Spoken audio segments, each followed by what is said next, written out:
After an exhausting winter quarter in my first year of college, I decided to come home for a week to spend time with my family and catch up with some of my closest friends. I landed a soccer scholarship during my senior year in high school to an out-of-state university, which my parents hated since it was a rival school, but I can't complain. It was a full ride and they had a highly respected soccer program. I had been staying in my parents' downtown high-rise condo to take in the city life. Many of the happening bars and popular nightclubs were all within walking distance from the condo, and I had been itching to go out and have some fun. Between school and soccer, I really had no time to enjoy myself or meet new people. It felt great to be back home, and growing up here, I knew this place like the back of my hand, so I was very familiar with the culture and nightlife. My friends were excited I was back, and they all wanted to check out a hip local bar called the Phoenix. I guess this is where all the college athletes go to, and it was a popular place amongst the college kids. I'd never heard of it before, so it must be new. The bar was only about a 15-minute walk from the condo, so there was no need for an Uber ride. Plus, it was a gorgeous spring evening, and I could see the city come to life. It was a time to have drinks, talk it up, and dance with guys. I didn't have a boyfriend at the time, so I really didn't see any harm in flirting with a few cute guys and getting free drinks at the same time. With college boys, you have to know how to play the game. Last call was at 2 a.m. as it was already nearing the end of the night. It was great seeing all my girlfriends again and reminiscing on old times. I had plenty of cocktails over the course of the night, but I wasn't completely hammered. Just enough drinks to feel great and a little tipsy. I thought it was a good idea at this stage of the night that I request an Uber ride back to my place.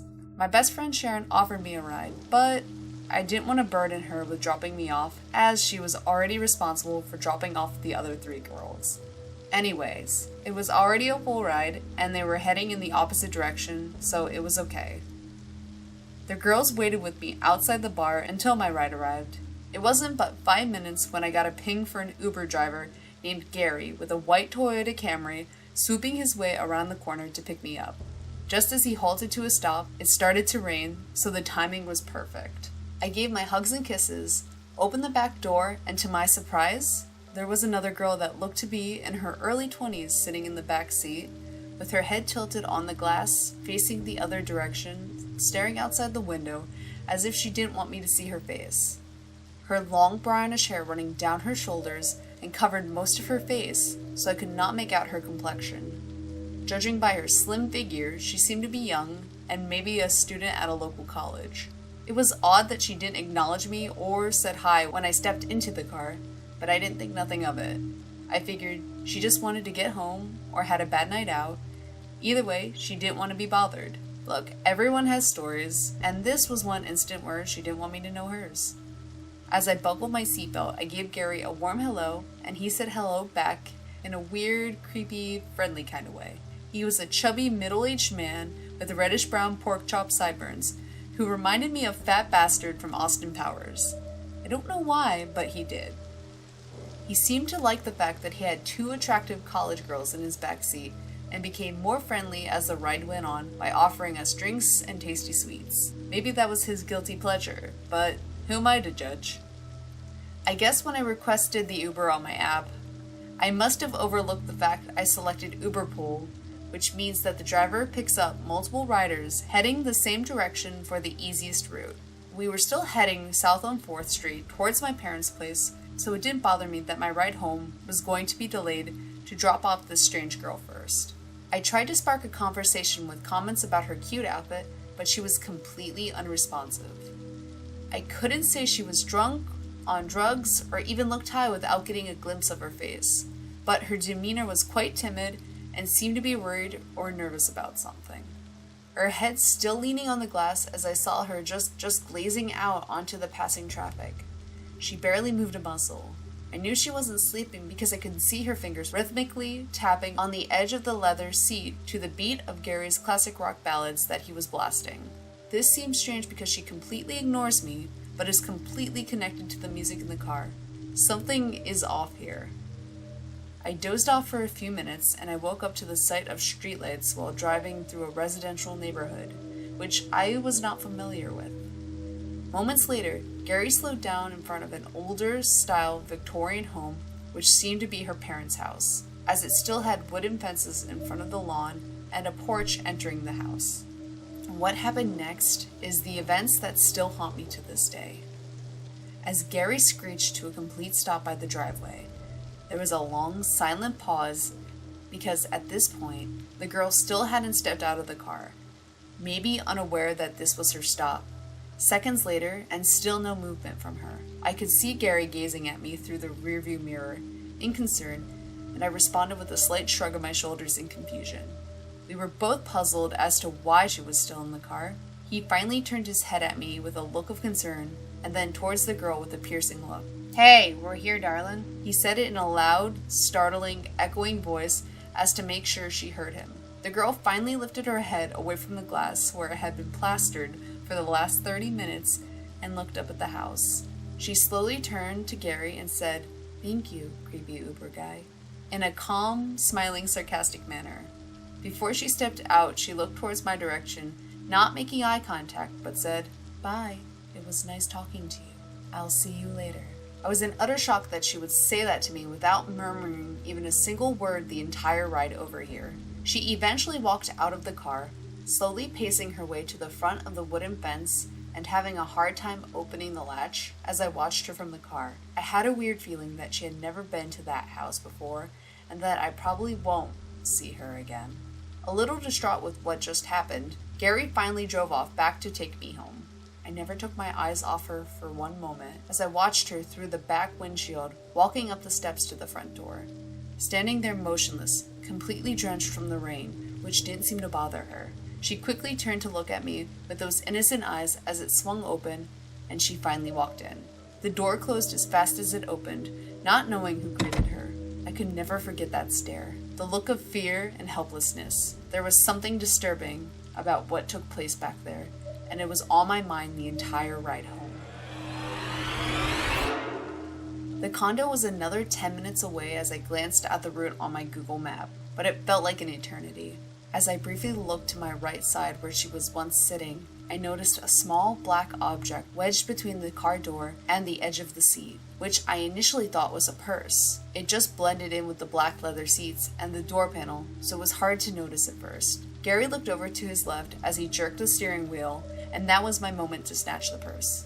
I quickly grabbed it and clinched it between my arms, pretending it was mine. As much as I wanted to tell Gary that she left her purse, the curiosity of knowing more about this mysterious girl and what she was doing in that house drove me to keep it and take it home. Also, Gary didn't come off as a guy I could trust. He looked sleazy and would probably just look through the purse to see if there was any money and then throw it in the trash rather than report it missing. It never escaped my mind to know the eerie thought of that helpless girl, and the purse that she left behind was probably a message for me to get help. Gary dropped me off, and I raced up to the condo and headed straight to my room and locked the door. Here I am, alone with the purse that holds the clues to everything or to nothing. As I slowly opened it, my heart dropped to realize that it was completely empty. What the? No, this can't be!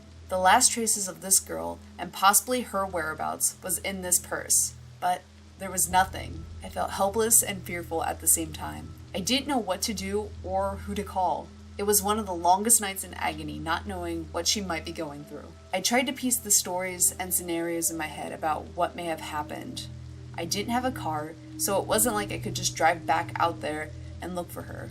I didn't even know her, but yet I felt attached because of the clue left behind and what she had said to me before she left the car. The next day, her presence would not leave my mind, and mentally, it took a toll on me. It was hard for me to sleep and not think about that night.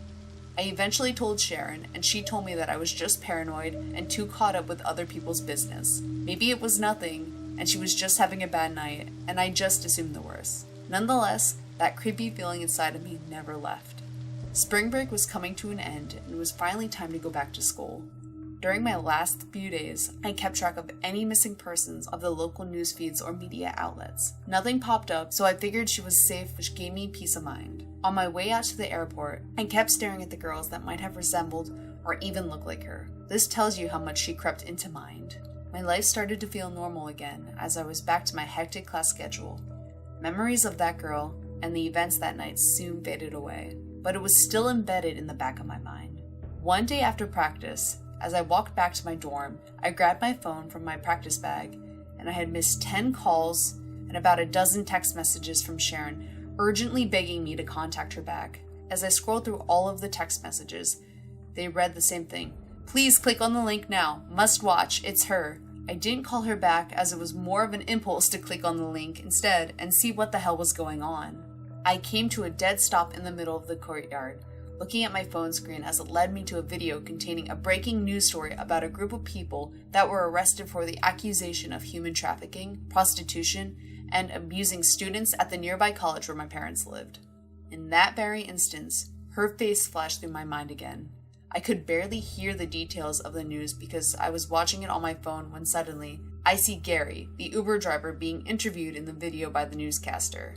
As he was telling his story, I could see the exact same house where he had dropped off that girl right behind him. It turns out he was the one that helped crack the case because of the clues he turned over to the authorities that were left behind by that girl. They raided the house and found several other girls that were manipulated and lured by the traffickers by using Craigslist or local ads to find college girls looking for gigs or quick jobs for money. If Gary hadn't acted quickly, they may have never found the traffickers because they moved their operations from house to house every week using rental homes from Airbnb as to leave no trace. I took her purse, but what Gary found on the floor mats of his car the following morning gave the police what they needed to save the girl and arrest those people. Her valued items like credit cards, driver's license, school ID, and other important things must have fallen out of the purse and spilled onto the floor. That's why the purse was empty. A wave of emotions ran through my body, but I was relieved to know that she was safe and, ironically, saved by the creepy Uber guy named Gary. Continuing my walk back to my dorm, I looked up at the sky, smiled, and acknowledged that you should always trust your gut instinct and intuition about certain situations that may seem suspicious, and finally, that you should never, ever judge a book by its cover. With my phone still in my hand, I tapped to open the Uber app and gave Gary a satisfying and well-deserved 5-star review and commented, "You're my hero, Gary. Best Uber driver ever, hands down. Your best customer, Vanessa."